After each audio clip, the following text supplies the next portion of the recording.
Evangelho segundo escreveu Lucas, capítulo de número 9. Eu quero ler a partir do versículo de número 28. Amém? Talvez a sua Bíblia traga o título, né? A Transfiguração.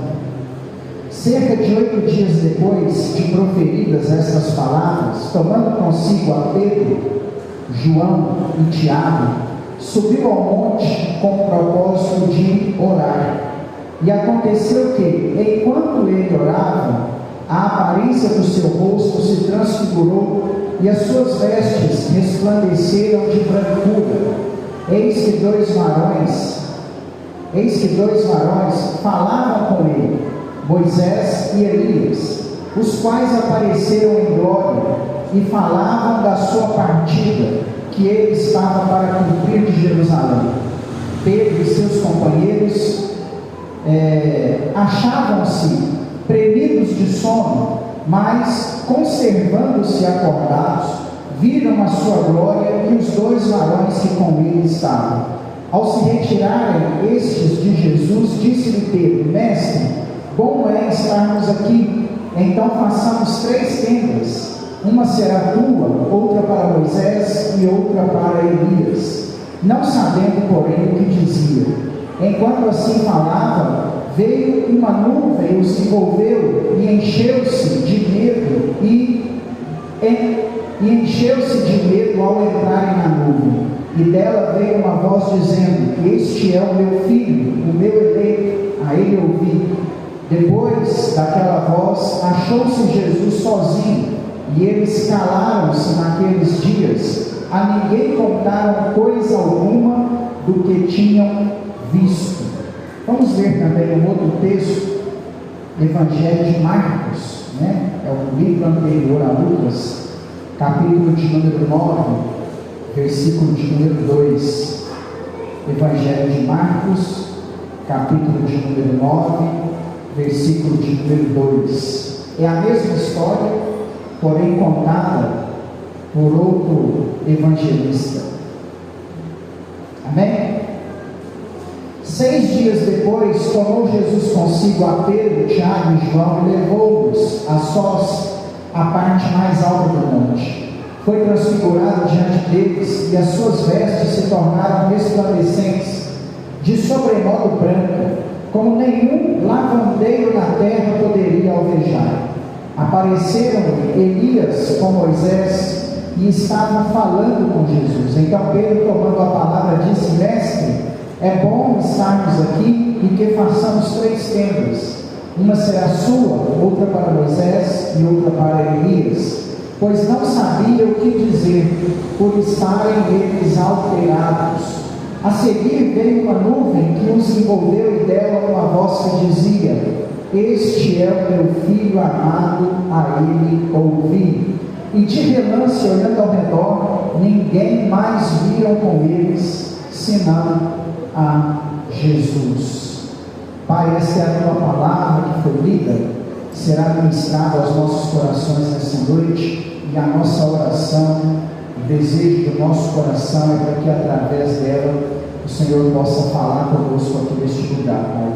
Tem liberdade de fluir no meio da tua igreja, através da tua palavra, e que esta palavra alcance uma boa terra, como uma semente que alcance uma boa terra, que ela possa produzir em nós frutos de proximidade com o Senhor, de intimidade contigo, frutos de uma caminhada fiel com o Senhor. Que o Senhor, através desta palavra, abra os nossos olhos, tire de nós aquilo que está errado, que através desta palavra o Senhor conforte o nosso coração, que nós possamos, meu Deus, em nome de Jesus, ver o Senhor aqui nessa noite, que o teu nome seja santificado, Pai, através desta mensagem, em nome de Jesus. Amém.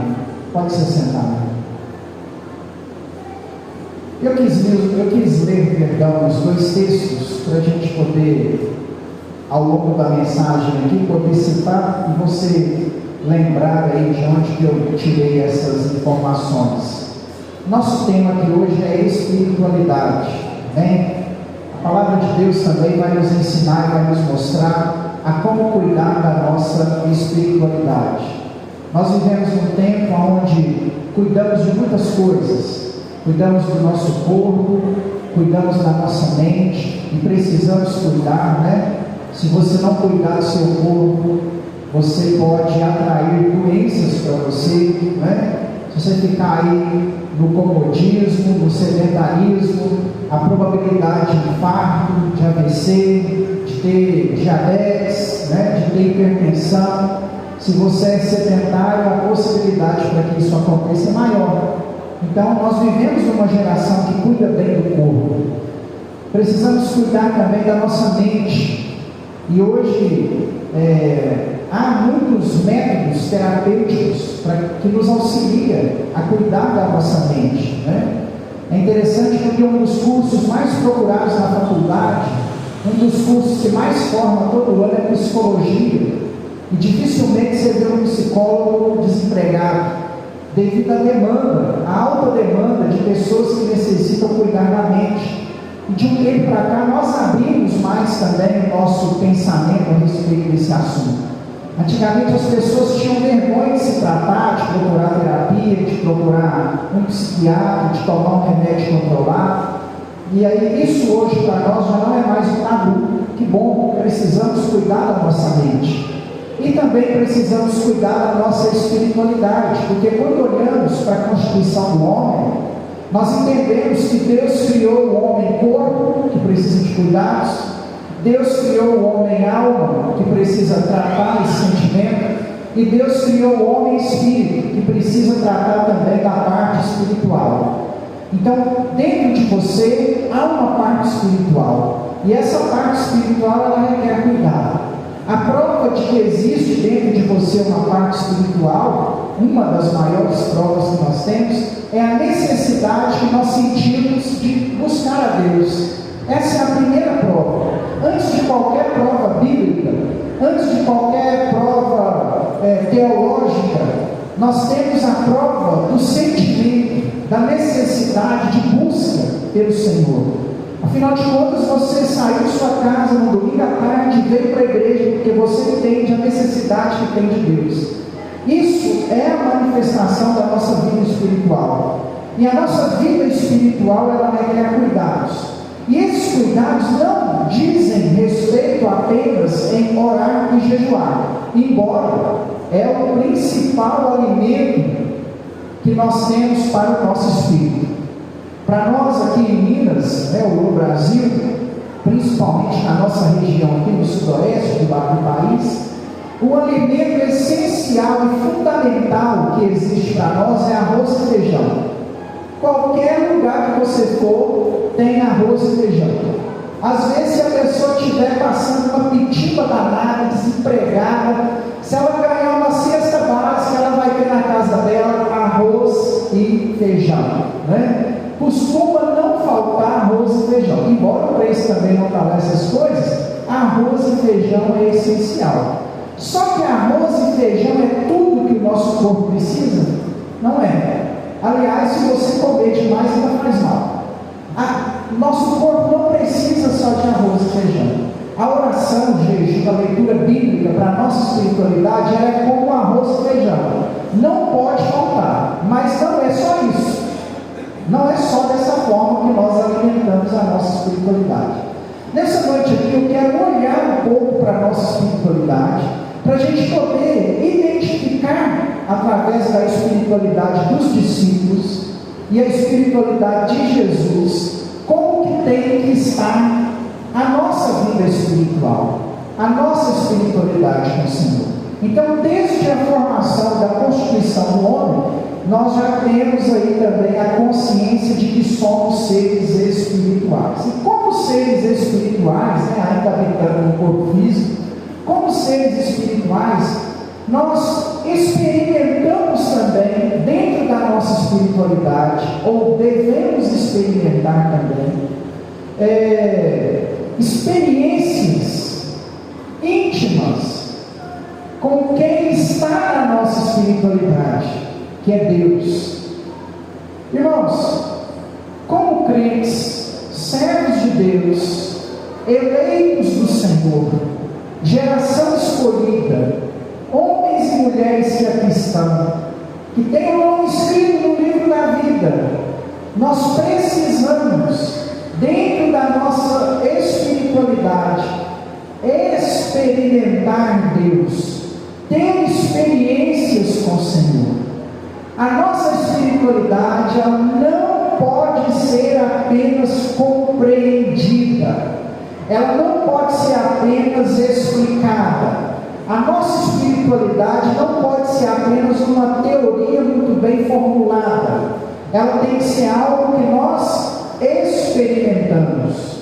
A caminhada cristã, ela tem que ser recheada de experiências. Há poucos dias, o último domingo que eu preguei aqui, por sinal, eu falei sobre renovação espiritual, e ter essas experiências está totalmente ligada à renovação espiritual que nós precisamos. Porque é através da renovação do Espírito Santo sobre as nossas vidas que nós provamos e experimentamos esse Deus, sentimos esse Deus, seja através de um momento de oração, seja durante um momento de louvor, seja durante a pregação de uma palavra, seja no momento em que um profeta estiver falando com você, mas nós precisamos experimentar Deus, não apenas entender. Quando nós apenas entendemos, não é suficiente. Além de compreendermos Deus, nós precisamos provar desse Deus. Ao longo da história bíblica, muitas pessoas provaram Deus. Enoque andou com Deus de tal forma que Deus o levou para si. Aquilo foi uma experiência. Moisés nem se fala. Moisés vê a sarça de Deus queimando, e ali ele experimenta Deus no meio da sarça ardente. Moisés vê a glória de Deus passar. Abraão recebe a visitação de Deus na sua casa. O Pai, o Filho e o Espírito Santo descem e vão passar um momento, um almoço na casa de Abraão para levar para ele as boas notícias. Davi foi quem talvez começou a externar essa experiência com Deus. No momento de alegria, quando trazia para Jerusalém a Arca da Aliança, e vestindo uma estola sacerdotal, um pijama, uma roupa de baixo, começou a ouvir a arca dançar, e não era para sua esposa que estava ali, ele dançava cheio do Espírito Santo de Deus, porque estava sentindo a presença de Deus através da arca entrando dentro de Jerusalém. Não apenas no Antigo Testamento, mas no Novo Testamento, em diversos momentos nós temos os discípulos experimentando, através de experiências espirituais, a presença de Deus através de Jesus. São inúmeras as experiências dos discípulos. Eu duvido que eles não sentiam um arrepio, um calafrio, quando um paralítico andava, quando um cego enxergava, quando o pão era multiplicado, ou nas palavras de Jesus, que certa vez alguém dizendo sobre as palavras de Jesus, dizia que as palavras de Jesus não eram como as dos hipócritas, porque as palavras de Jesus eram palavras de autoridade. Enquanto ele falava, os discípulos experimentavam, provavam da presença de Deus através de suas palavras. Eu peguei o texto da transfiguração porque, para mim, esta talvez seja a maior experiência espiritual que aqueles discípulos tiveram junto com o Senhor antes de sua morte.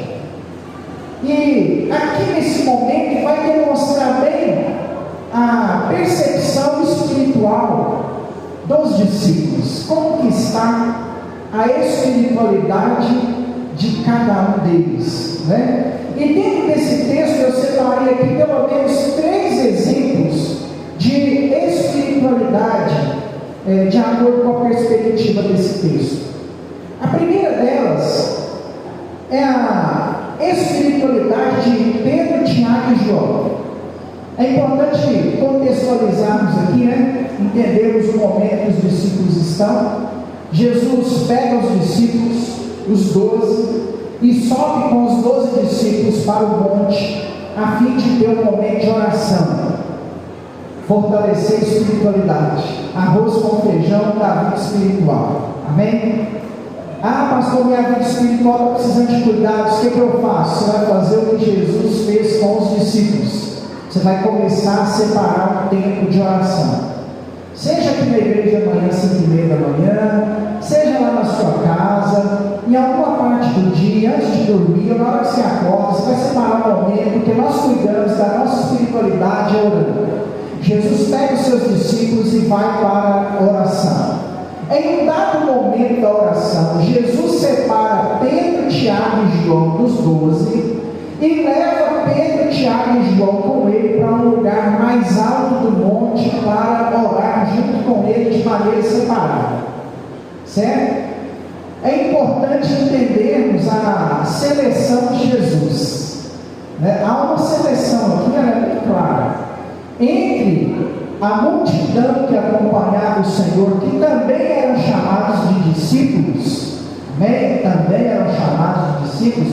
Quando Jesus vai ser levado aos céus após a ressurreição, as 500 pessoas que estão presentes, vendo Jesus subir aos céus, são chamadas de discípulos. A multidão toda que segue Jesus, que anda com Jesus, é discípulo. Nós, até os dias de hoje, somos discípulos do Senhor. Amém? Todo cristão é discípulo de Jesus. Então, entre toda aquela multidão que andava com o Senhor, na hora de orar, Jesus levava 12. Esses 12, eles têm uma proximidade maior com o Senhor do que os 5.000 que comiam pão que Jesus multiplicou. Na hora de pregar e fazer milagre, era para 5.000, mas na hora de expor as verdades a respeito de Deus e preparar para o surgimento da igreja, ele separou 12. Então, de 5.000, 12, se eu tivesse no meio dos 12, eu me sentiria privilegiado. Né?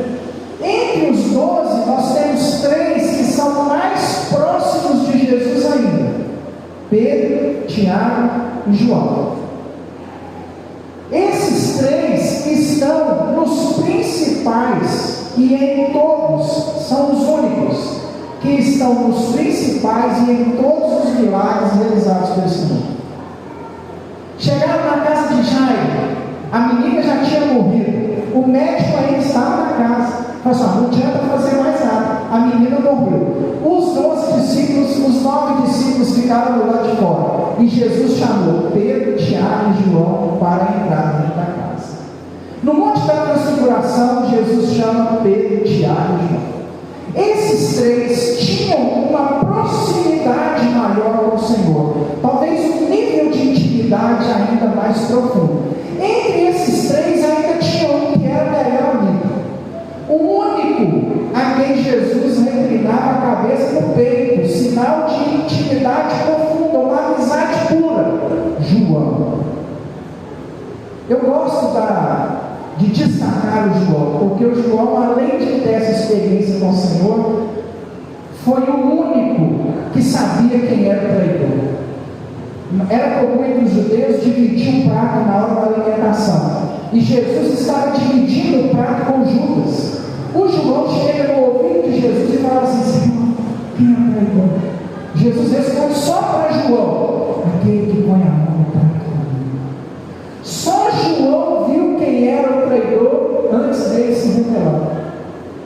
Na hora da crucificação, só João era dos 12 discípulos aquele que acompanhou o mestre até estar na cruz. O Pedro até tentou acompanhar de longe, fingindo que não era ele, né? Negando Jesus 3 vezes antes do galo cantar, mas o João acompanhou até o último momento. Nas últimas palavras de Jesus, ele fala assim: filho, que é João, eis aí sua mãe, mãe, eis aí o seu filho. Maria era viúva, abandonada pelos outros filhos que ela teve, porque Maria teve outros filhos. Está no Evangelho Evangelho de Mateus, capítulo 13, versículo 55, fala até o nome deles. E aí ela largou tudo para seguir o ministério de Jesus. Jesus está morrendo, quem vai cuidar de Maria? Ele entrega Maria aos cuidados do seu melhor amigo, João. Então, falando de espiritualidade, nós vamos ter uma separação entre aqueles que estão mais próximos ou mais distantes do Senhor. O primeiro exemplo de espiritualidade que nós vamos ter aqui é do grupo de 3, Pedro, Tiago e João. Eles são levados com o Senhor para ter uma experiência no alto do monte. Na hora que chega lá, Jesus flutua, começa a voar, ninguém viu isso, só eles viram isso. Experiência única, o Senhor é elevado aos céus e as roupas de Jesus ficam brancas como a neve. Marcos diz que nenhum lavandeiro da terra conseguiria colocar a roupa naquele estado de brancura. E aí, naquele momento, os céus se abrem e aparece Elias e Moisés conversando com Jesus sobre a sua vida, sobre a glória que estava sendo preparada para ele.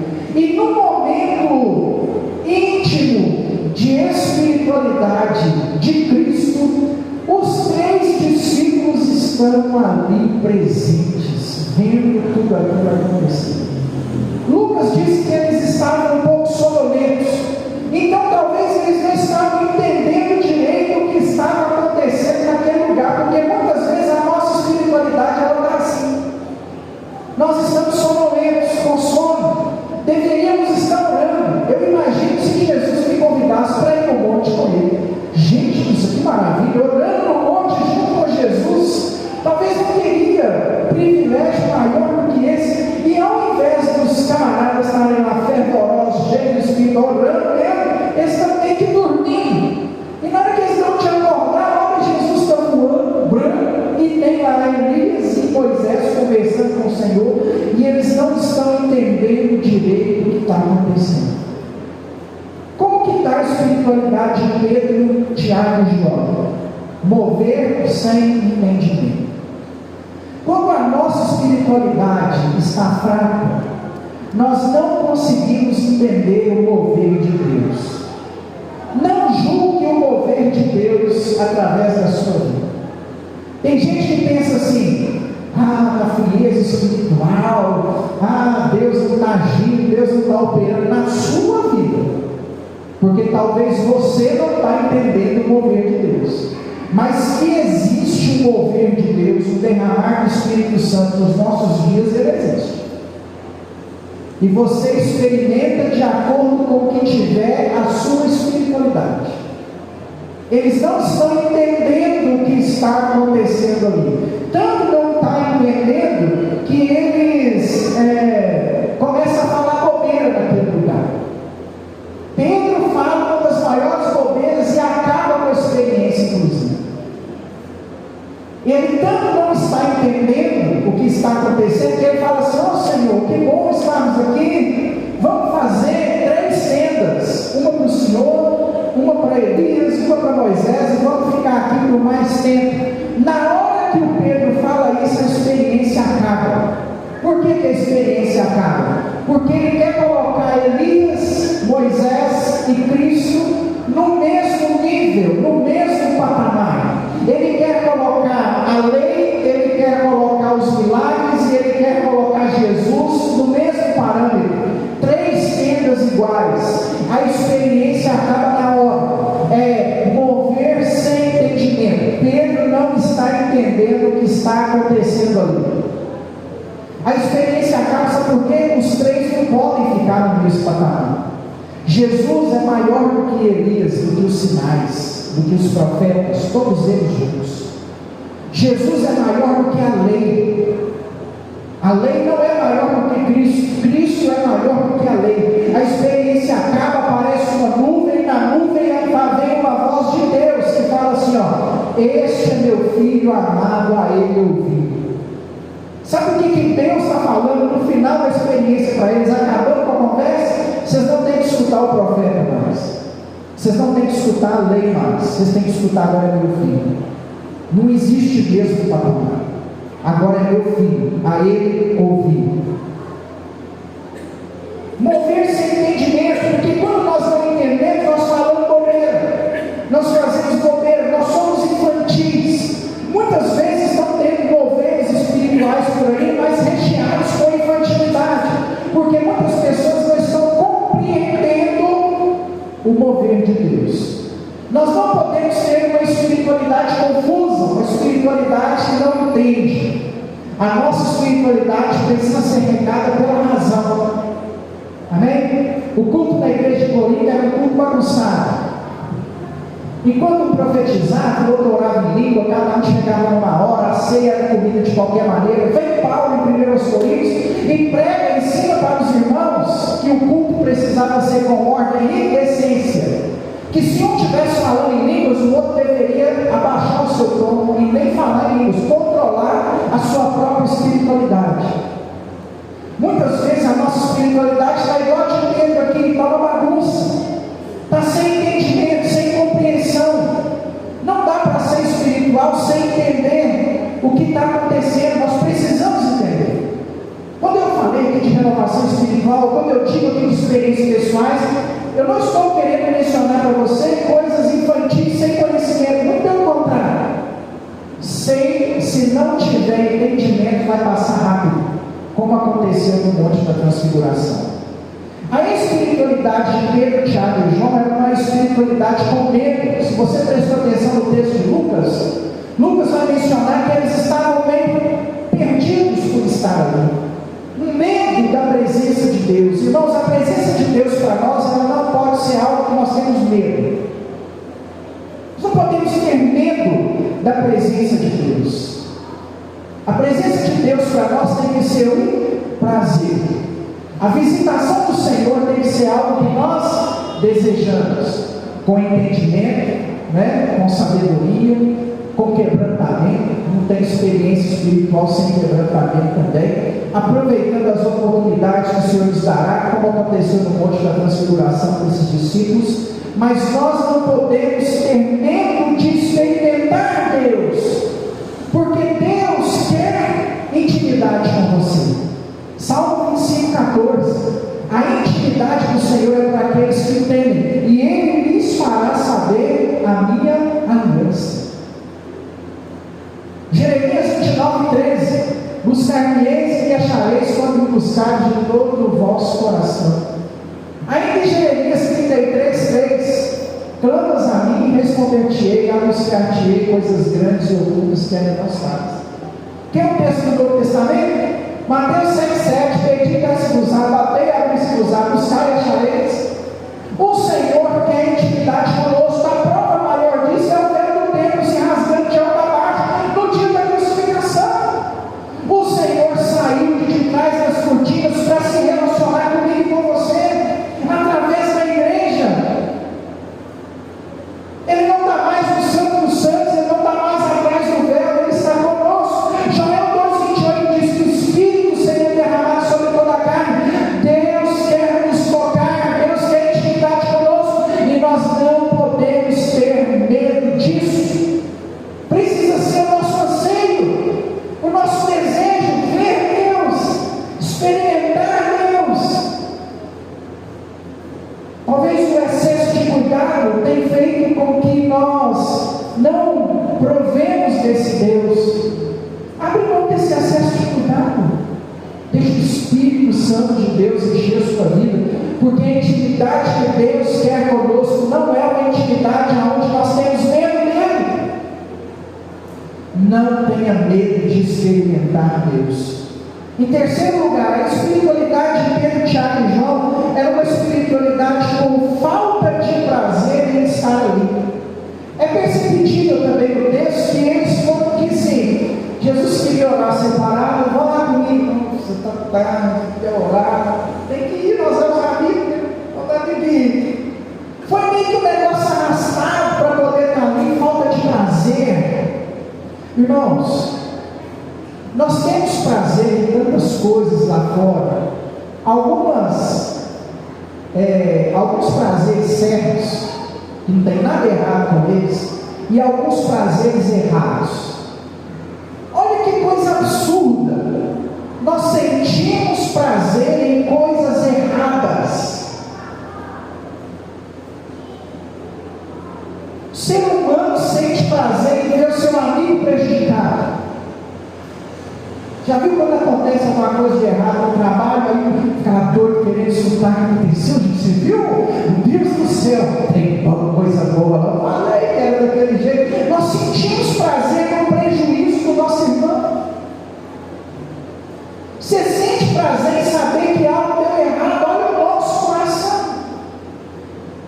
Sentimos prazeres em coisas que são passageiras. Muitas vezes, irmãos, fazemos do pecado o nosso prazer. Que inferno! Você pega um negócio que é errado, que desagrada a Deus e faz daquilo o seu prazer. Prazer errado. Não quer dizer que todo prazer é errado, né? Prazer em comer uma boa comida, às vezes fica com vontade de comer alguma coisa, você vai lá e come aquilo com prazer, é pecado. Não é? Você quer participar de alguma festividade, vai se alegrar, não é errado. Mas nós colocamos o nosso prazer em coisas erradas, colocamos o nosso prazer no pecado, colocamos o nosso prazer nas coisas que podemos colocar o nosso prazer, e na hora de servir a Deus, para nós é uma obrigação. Não dá, irmãos, você entrar por essa porta aqui por obrigação e querer que caia fogo do céu sobre a sua vida quando você não queria estar aqui. Então não cobra, porque essa espiritualidade, embora aconteceu com Pedro, Tiago e João aqui numa experiência única, nunca mais se repetir isso aqui, nós não teremos tantas oportunidades assim de Deus nos pegar quando nós estivermos sem prazer de estarmos aqui. Tem hora que a gente tem que vir na obrigação disso, né? Não vou esconder de você. É melhor você aqui porque o pastor falou que quando eu não tiver com prazer, vai vir para a igreja, não. Não é isso que eu estou dizendo, não. Porque tem hora que Deus vai querer seu sacrifício. Tem hora que você vai ter que sacrificar mesmo querendo vir. Mas sabe o que você precisa aprender a fazer? A transformar a sua obrigação, o seu dever, o seu sacrifício em prazer de estar na presença de Deus. Sabe por que você não ora? Você não tem prazer nisso. O dia que você tiver prazer em orar, você vai orar demais, vai até exagerar na oração. Sabe por que você não consegue ler a Bíblia? Porque isso para você não é um prazer. Se for um prazer para você,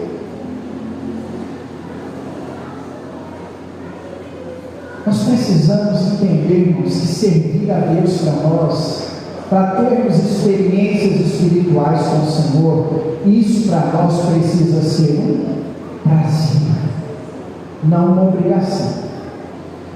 Em segundo lugar, nós temos a espiritualidade dos discípulos que ficaram. Tem a turma que subiu com Jesus, mas tem a turma que ficou. Você pode ver o contexto, né? São os discípulos que ficaram. Os discípulos que ficaram discutem a fé, mas não realizam obras. E é na hora que eles descem e vão ter um diálogo com o Senhor, principalmente à luz do Evangelho de Lucas, você vai ver que há muita discussão, mas não há obras. Essa espiritualidade que era uma espiritualidade pior do que a da primeira, porque a da primeira mesmo foi, né? Sabe aquela pessoa que quer ser espiritual, mas no final ele só discute, só critica tudo na obra de Deus, critica tudo na igreja, tudo para ele sabe colocar um detalhe, mas na hora de fazer ele não faz nada. É os discípulos que ficaram. Discute, sabe tudo de fé, de igreja, de pastor, de ministério, de como tem que ser, como tem que não ser, mas na hora do pé para capar, faz nada. Essa espiritualidade também não é uma espiritualidade boa. Eu não devo copiar essa espiritualidade. A espiritualidade é onde eu me torno um técnico da fé, onde eu sei avaliar tudo que está acontecendo, sem exercer minha crítica, sem ver todos os pontos negativos, mas sou incapaz de ajudar em alguma coisa. Essa é a espiritualidade dos discípulos que ficaram. Não viram nada e ainda questionaram questionaram Pedro, Tiago e João no dia que eles contaram a espécie. Vocês ficou doido? Jesus voou lá, flutuou. Vocês beberam antes de subir? E a roupa dele estava. Elias e Moisés, onde é que viu isso? É a espiritualidade onde nós discutimos a fé, mas não realizamos obra alguma. É a espiritualidade que não cumpre a missão. A espiritualidade que não avança com aquilo que Cristo nos confiou a fazer, que é a proclamação do Evangelho. A espiritualidade do braço cruzado. A espiritualidade dos discípulos que ficaram é a espiritualidade de quem não faz nada. Nós vivemos um tempo muito estranho na igreja relacionado ao evangelismo. Eu sempre fui bem apaixonado, irmãos, por evangelismo. Eu já fiz cada evangelismo e se eu citar para vocês, você fica pasmo. Já tive muita experiência com Deus em evangelismo. Morei em alta da favela e subi o morro evangelizando todo domingo com o grupo da igreja quando morava em Belo Horizonte.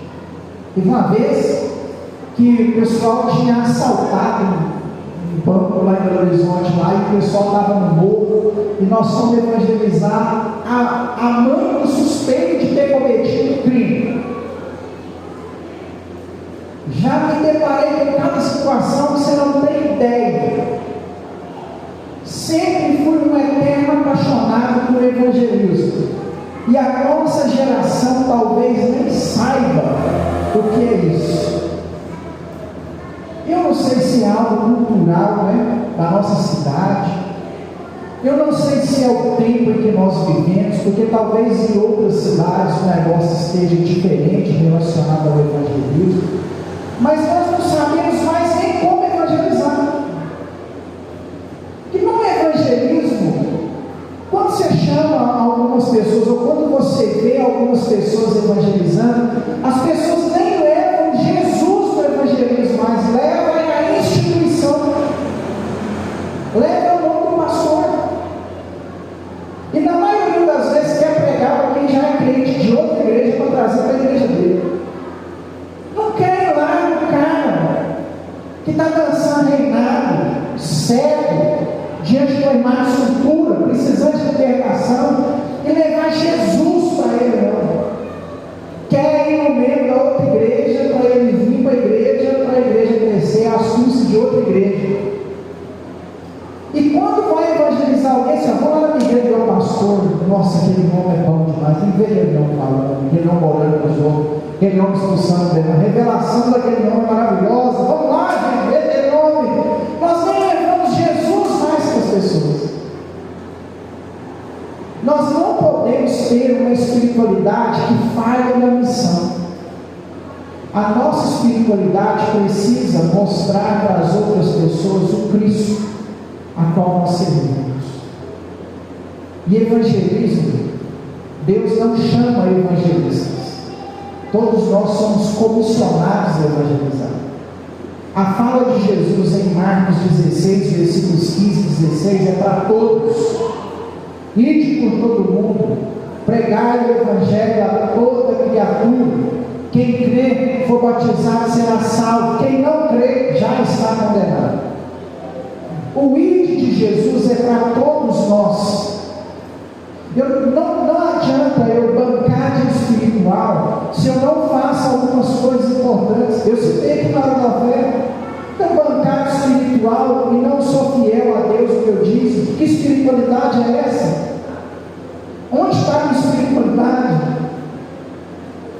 Eu não cuido da obra de Deus. Eu não estou nem aí se a obra vai continuar, se vai parar, porque eu entendi. Que espiritualidade é essa? Que adianta subir monte, descer vale, fazer jejum, se na hora de ajudar o lugar que você congrega, você não está disposto a fazer? Que espiritualidade é essa? E que espiritualidade é essa também? Que eu sou super espiritual, mas não evangelizo ninguém, não falo do amor de Jesus para ninguém. Quem trabalha comigo nem sabe que eu sou crente. Que ninguém acha em mim uma palavra de apoio, uma palavra de socorro, um auxílio, um pedido de oração. Não é possível que você trabalhe em um lugar e ninguém nunca Que espiritualidade é essa? Que toda vez que você tem a oportunidade de evangelizar alguém, você tem que chamar outra pessoa. Não posso te evangelizar, não marcar o pastor vir aqui na sua casa. É claro que eu vou com o maior prazer. Mas que espiritualidade é essa? Que nós não sabemos testemunhar o que Deus fez na nossa vida para outra pessoa. Quem disse que para evangelizar tem que saber Bíblia de Gênesis e Apocalipse? Para você evangelizar, basta você falar o que Jesus fez na sua vida. Você já pensou no que Jesus fez na sua vida? Chama os irmãos aí, pede para contar o que Jesus fez na vida deles, você vai ver. Jesus fez coisas maravilhosas demais. Nós temos aqui pessoas que foram libertas de cigarro, de bebida alcoólica, casamentos que foram restaurados, pessoas que foram libertas do mundo das drogas. Jesus libertou, sarou, fez de novo, nova criatura. É só o que Jesus fez na sua vida. Você não precisa saber de Gênesis e Apocalipse, não. Quando eu era mais envolvido com essa questão missionária, ontem de Verdadeiro fez uma pergunta sobre isso, e eu lembrei. Eu lembro que eu tinha uma camisa do Minas Pede Missões. Me roubaram essa camisa quando eu fui roubado no Belo Horizonte. Tinha um bordado na camisa, uma das frases que eu achava mais linda, né? Ainda acho uma das frases mais lindas que eu já ouvi, né?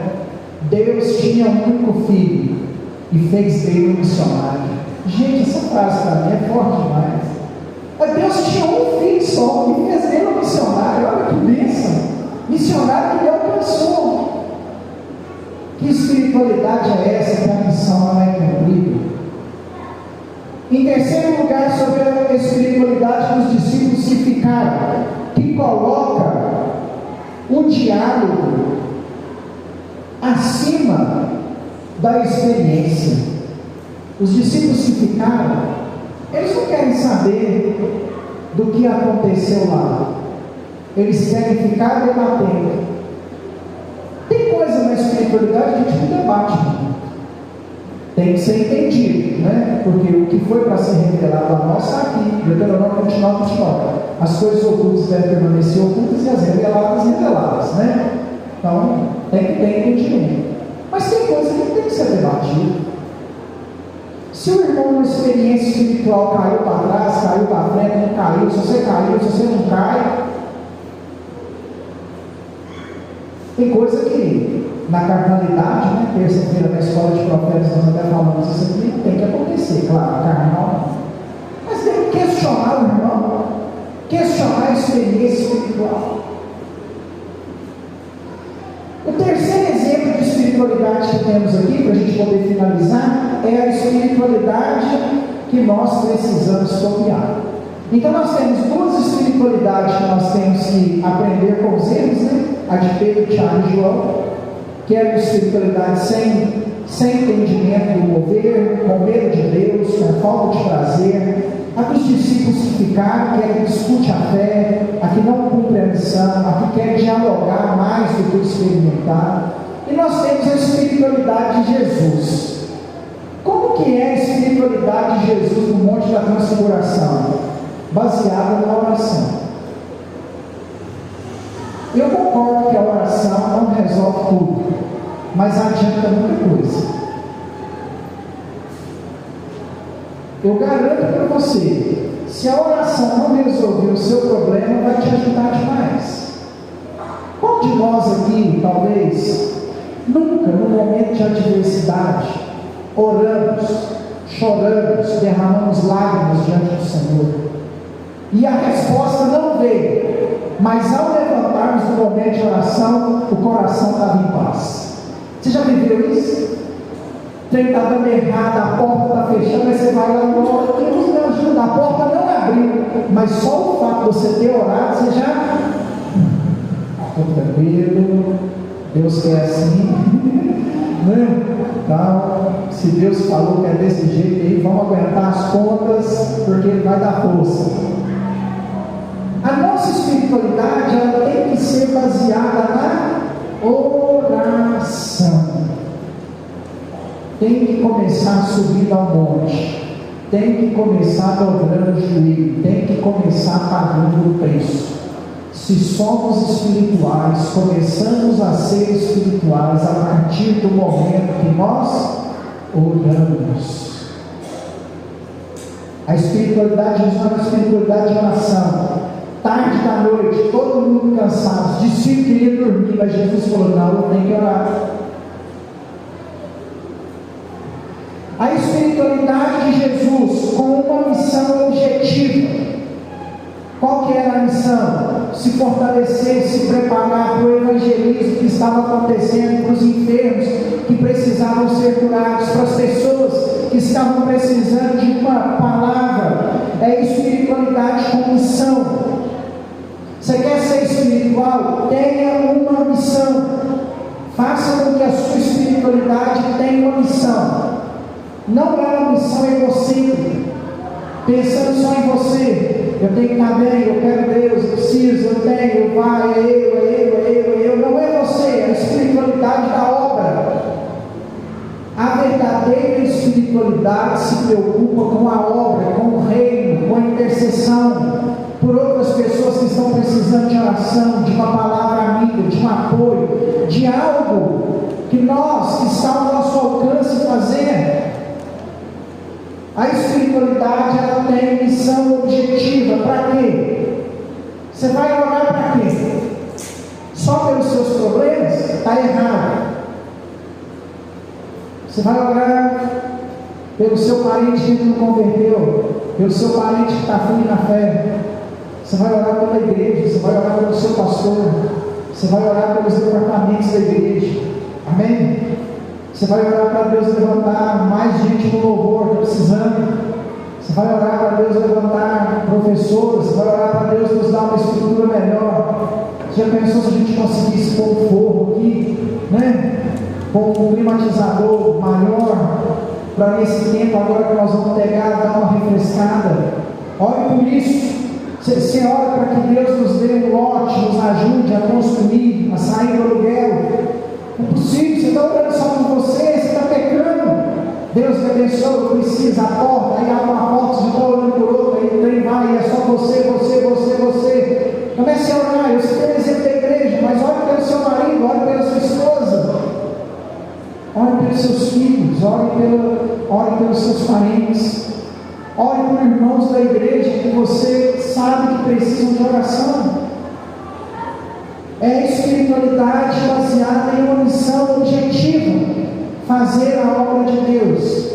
Irmão, você pode viver tranquilamente aqui nessa terra, desfrutar de tudo que essa terra pode te permitir conquistar. Eu até oro por isso, que Deus te faça vitorioso, que Deus te dê casas no plural para você alugar, roças, sítios no plural, que Deus te dê muito dinheiro, que dinheiro não seja um problema na sua vida, né? Que você viva essa vida como você tem que viver. Você torça para um time de futebol, que você frequente festas, que você coma o que você quer comer, que você viva alegre como você tem que viver. Mas você não pode se esquecer que, como espiritual, Deus te confiou uma missão aqui nessa terra para fazer.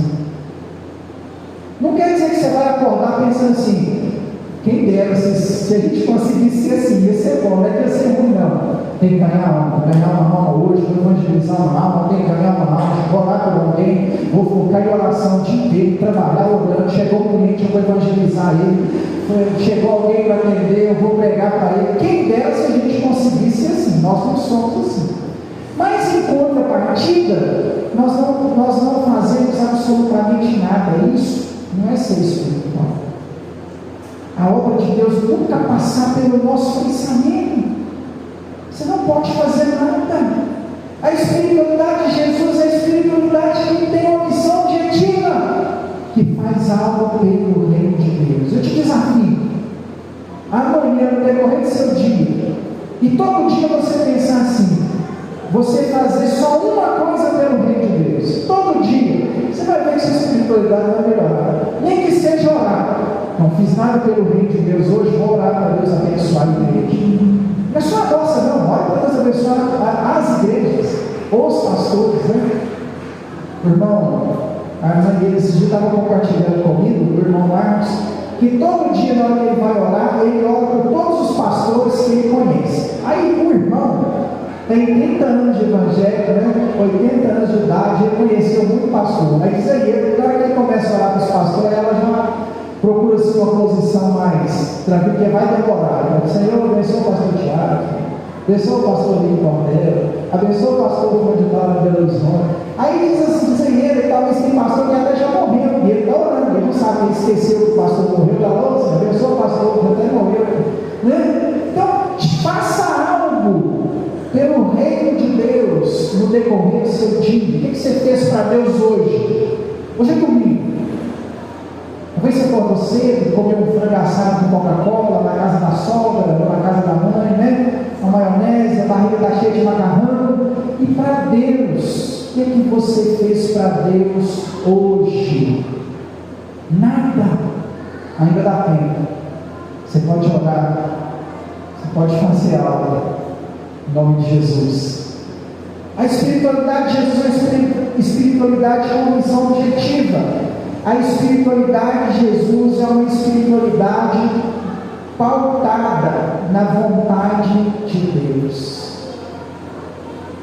Sabe como que tem que ser a nossa espiritualidade? Igual a da oração do Pai Nosso: que seja feita a tua vontade e não a minha.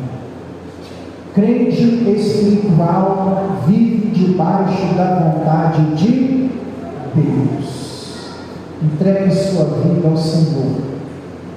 Entregue seus problemas para Deus. E deixe o Senhor cuidar de você. Isso é ser espiritual. Ser espiritual é não querer cuidar dos próprios problemas, mas entregar os seus problemas ao Pai. Viva a vontade de Deus. Aquilo que Deus estabeleceu para que você viva. Isso é ser espiritual. E eu pergunto para mim e para você nessa noite: como que está a nossa espiritualidade? Está distante, como a dos discípulos que ficaram? Está equivocada, como a de Pedro, Tiago e João, no alto daquele monte, que não está entendendo nada que está acontecendo? Você é um ser espiritual. Talvez seu corpo está bem, você está tranquilo, seus exames estão ok. Talvez a sua mente está legal, você é psicologicamente forte, né? Tem lidado bem com as pressões da vida. Fluoxetina não faz parte da sua caminhada, né? Ainda, tomara que nunca faça. Talvez você está bem no corpo, na alma, mas e o espiritual? Como que está? Como que está seu espiritual? Quem sabe você não é feliz lá fora. Quem sabe você está feliz, melhor dizendo, lá fora. Quem sabe sua alma está bem no meio dos amigos, mas na hora que fala de fé, é um fracasso. É porque o espiritual está mal. Mais do que nunca nós estamos precisando cuidar do nosso espiritual, do nosso coração. E a nossa espiritualidade, irmãos, ela tem que ser igual a de Jesus. Ele é o exemplo para nós. Jesus é o principal e primeiro exemplo para nós em todas as coisas, inclusive em sermos espirituais. Amém? Se coloca de pé. Glória a Deus.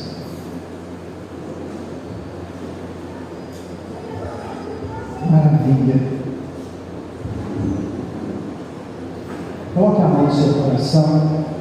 Vamos orar. Deus, nós queremos, Pai, na tua presença, pedir ao Senhor nessa noite de domingo, Deus, para que o Senhor possa, em nome de Jesus, nos fortalecer espiritualmente. Nos ajude, Senhor, a basear nossa espiritualidade na oração, no jejum, na tua palavra, a ter uma espiritualidade com uma missão objetiva. Não nos deixe, Senhor, sem entendimento no mover. Faça, Senhor, com que a cada dia, a cada momento nós possamos te conhecer um pouco mais.